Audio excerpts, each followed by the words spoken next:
The year is 33 AD. It's the night before Jesus is killed. He is praying in the Garden of Gethsemane when suddenly there is a flash of blue light. A team of assassins from 2022 has successfully time-traveled to 33 AD. Their mission is to kill Jesus and prevent his resurrection so that Christianity can be before it's even born. The assassins start scouting for Jesus and his disciples who have all fallen asleep. Just then, a large mob armed with swords and clubs comes to arrest Jesus and crucify him. However, the assassins who have arrived to alter history quickly interrupt them. They start shooting everyone in sight and leave no one alive except for Jesus. After a while, they find him lying on the ground with several bullet wounds. One of the soldiers tells Jesus that if he's really the Son of God, he should have been able to stop the bullets. However, Jesus answers that this time has already come. The soldier then pulls the trigger and kills the Son of God. Then they put him in a bag and with the help of a time-traveling watch-like device, return to the present. In the meantime, a group of good scientists witness what has just happened. They figure that they must quickly travel back in time to undo everything because their reality could change to a new one as the past has been altered. They then travel back in time to 33 AD to save Jesus, but they're too late. They have arrived just moments before the assassins have finished off Jesus and his disciples. They literally have a time machine. How did they screw that up? Now they have to quickly go back to the present before time rewrites itself, as the current timeline can be overridden by a new one since Jesus' death. However, when one of them successfully returns to the present, he's captured immediately by the assassin group. But soon, reality starts. The office building starts to warp into an apocalyptic wasteland. In this timeline, it's clear that humans have gone extinct. Soon, underground creatures start to rise and feed on him, killing the last human left on Earth. Then, the screen fades to black. Following this, the movie flashes back to a few months before everything transpired. We are introduced to one of the villains that will kill Jesus. His name is Brant, an ex-military officer. As of now, he's still a devoted Christian who believes in Christ. However, everything is about to change. On a seemingly beautiful day, he's out on a drive with his wife and kids. It turns out that Brant has been offered as the head of security for a top-secret company, so he's traveling to another state. Unfortunately, along the way, the family gets into a horrific car crash, taking the lives of Brant's wife and children. Brant screams in horror as he watches his entire family burn in a flaming wreck. Because of the incident, Brant has now turned into a man hating life and God. He blames God for not saving his family. At this point, the former militant also questions the existence of divinity. Following this, we meet a young and aspiring scientist, Ram Goldstein. He meets Amy Lee, one of his classmates, for the first time during a physics test. From that point onwards, they start to develop romantic feelings towards each other. The movie then skips to 3 months in the future, and we meet a group of young scientists led by Ram. They are ingenious grads, including Felix, Simon, and Amy, who are working on a project involving matter transference for a non-specific global company run by a well-dressed and worldly Arab billionaire named Ahmed. And as it turns out, Brant is the head of security for Ahmed's company. In a lab, the young scientists work tirelessly on their matter transference projects. When Ram tests one of his algorithms, the team mistakenly blows up the place. This makes Ahmed, the boss, himself come down and check on his scientists. But what the team doesn't know is that they were able to move the chair which Ram used to test his matter transference algorithm. Are they sure it wasn't the explosion that moved it? This discovery earns the team an upgrade into Ahmed's top team. The billionaire promises them a handsome bonus in exchange for creating a matter transporting device. In the meantime, a flashback is shown where we learn that Ahmed's parents were once part of an extremist group, but because of certain events, they were forced to convert to Christianity, and because of this change, they were murdered at the hands of the extremist group on grounds of betraying their own faith. Since then, Ahmed, who is still loyal to the extremist group, blames Jesus Christ and Christianity for the death of his parents. He wants to have his scientists work on a time machine so that he can go back in time to 33 AD and kill Jesus to discredit him as the Messiah, ultimately wiping out Christianity. He believes that his God is the only true God, and with time travel, he can go back and right the wrongs of the world by killing Christ before his crucifixion and resurrection. Meanwhile, Ram and Amy continue to work tirelessly as they're being monitored 24/7 by Ahmed's men. They decide to take a break for a while and sneak into the server room where they aren't surveilled. The couple make out, but they are interrupted by a weird static sound. When Ram checks on one of the servers, he finds out that Ahmed is secretly working with a generic terrorist group. He further learns that the terrorist their boss is working for is hell-bent on waging World War III through matter transference technology, with bombs and weaponry transferred from one place to another. Despite learning this, he is forced to continue with the mission, and after a couple of trials and errors, Ram finally succeeds in transferring matter and accidentally creates the world's first time machine. Ahmed's men see via surveillance that not only has Ram found the secret to matter transfer, but he also also discovered the secret to time travel. However, since Ram knows that Ahmed is up to something bad, he tries to delete all the files before they get into the wrong hands. Soon enough, Ahmed and his men storm into the lab and apprehend Ram. Then the cunning billionaire reveals his plans to send a team, led by the now disillusioned Brant, back to Jerusalem, where they will assassinate Jesus Christ and his disciples, thus making sure Christianity never comes to fruition.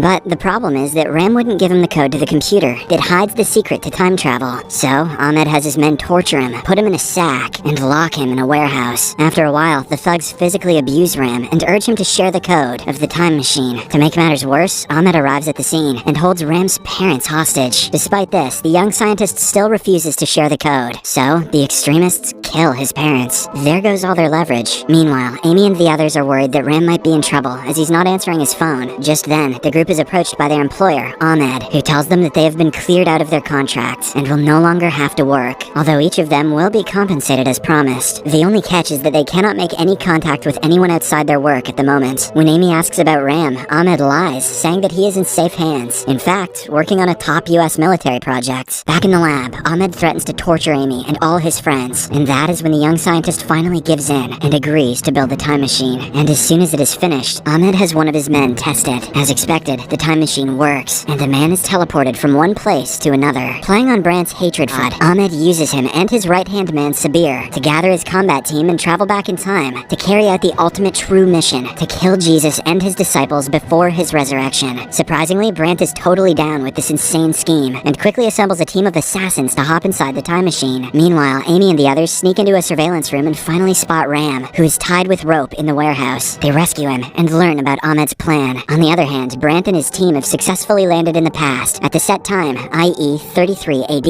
and start scouting for Jesus. After killing all of his disciples, Brant viciously shoots Christ in the head. He then has his men put Jesus in a bag and they return to the present. In the meantime, Ram, along with his genius team, witnesses what just happened from the CCTV. Ram starts to explain that their reality will soon change to a different one, as the past has been altered. However, it may take some time for it, depending on how far back in time it has been altered. It could take minutes, or even hours. Hearing this, the team immediately travels back in time in an attempt to stop Brant, but they're too late. They have arrived just moments before the assassins have finished off Jesus and his disciples. Now they have to go back into the present before time rewrites itself, as the current timeline will be overridden by a new one since Jesus' death. Ram and Amy decide to go first, and in case they are killed, Simon and Felix are their last hope to stop Ahmed and his crazy mission. In the next scene, Ram and Amy arrive an hour early in the present, that is, just before Ram's parents were murdered. This means there are still the second versions of the scientists in this timeline, along with Brant and his assassins. Unfortunately, they are soon spotted and chased by Ahmed's men. The pair barricade in a lab, where they are eventually cornered. However, Amy manages to warn her second self from the current timeline via the CCTV camera. She explains through sign language that Ahmed's men went back to kill Jesus, and that they have to save Ram, who is in the warehouse. That's some advanced sign language. Shortly after, the pair is killed. Elsewhere, Felix and Simon are still in 33 AD. After waiting for the now dead Ram and Amy, the pair decides to return. Using their time retrievers, Felix successfully travels to the present, while Simon has his retriever broken and gets stuck in that timeline. Sadly, when Felix arrives in the present, he finds Ahmed and his men waiting in the time machine. At this point, Ahmed has succeeded in creating a world without Christians by killing Jesus. However, their reality soon turns into an apocalyptic wasteland. This is because he's created an existence without forgiveness. Slowly, this version of Felix dies in the wasteland. This means the first versions of the scientists have all died, except for Simon. Meanwhile, the second versions of the scientists watch the CCTV footage and quickly rush to rescue Ram from the warehouse. They even go to the lab and go back in time even further, hence creating time loops within time loops. They travel back in time just 10 minutes before Brant and his men arrive in 33 AD. A firefight breaks out, which kills both Felix and Simon. Only Ram and Amy make it out alive from their team, while Brant and Sabir escape. However, Amy is severely wounded in the encounter. As a devout Christian, she wants Ram to go after Brant and Sabir and stop them from killing Jesus. Ram doesn't want to leave her alone, but when she insists, he agrees. He then takes off his clothes. This is no time to get naked, and binds them around Amy to stop the bleeding. Oh, After a while, Ram spots Sabir and starts chasing him. In the meantime, the first version of Simon is still alive in his timeline, as he was stuck there because his retriever apparently fried up. Surprisingly, he gets to meet Jesus and reacts with all the awe and wonder of coming face to face with the Son of God. Simon tries to convince Jesus to not go through with the resurrection because he's seen the movie The Passion of the Christ. However, Jesus insists that he's going through with it, explaining that it is the only path he can take. Soon, Jesus is captured by the large mob to be crucified. Later, Ram also meets up with Jesus and his abductors. However, when he tries to initiate a conversation, a Roman centurion tries to assault him. Luckily, he manages to escape and goes back to a dying Amy. And to everyone's horror, he realizes that he and Amy's time retrievers have been disabled by Ahmed's men back in the present. Because of this, they now have no way to get back home. The following morning, Brant and Sabir disguise themselves as locals and scout the village for Jesus. But nothing goes as planned when Sabir steals a tomato from a local vendor and eats it without paying a penny. It turns out that this is a grave crime in this 33 AD timeline, so the local guards are called to arrest them. However, Sabir puts up a fight and shoots one of the guards. This causes chaos, but finally the guards manage to outnumber the two and take them for crucifixion. Tomatoes are not worth it, man. During the fight, Sabir loses his time retriever, and it is later picked up by a woman. In the next scene, Jesus is also taken for the crucifixion. He is forced to carry his own cross while being whipped by the guard. Seeing this, Simon asks Jesus to escape, but the Son of God is adamant on finishing his duty to save humanity. Simon then helps Jesus to stand up and carry the cross. Moments after the procedure is done, Ram arrives with a dying Amy, who wishes to see her God in person. He pleads with the now crucified Jesus to save his girlfriend, if he really is the God that he claims himself to be. However, Christ claims that Amy can only be saved by forgiving Brant.